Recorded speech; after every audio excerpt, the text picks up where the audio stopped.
এক গরিব ব্যক্তি প্রতিদিন কাগজে লিখত, হে প্রভু, আমাকে 50,000 টাকা পাঠিয়ে দাও।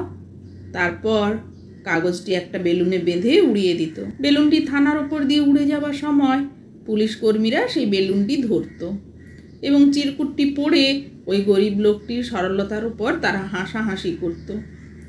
এভাবে বেশ কিছুদিন চলছিল।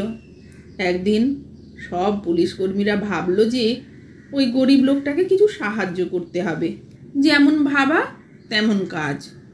সবাই মিলে চাঁদা তুলে 25,000 টাকা গরিব লোকটির হাতে দিয়ে এলো।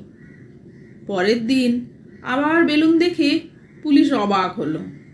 বেলুনটি ধরে সেটা চিরকুট পড়েই পুলিশ কর্মীদের বেহুঁশ হওয়ার মতো অবস্থা।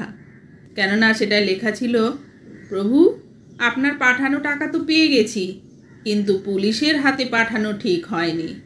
পুলিশ সেখান থেকে 25,000 টাকা খেয়ে নিয়েছে।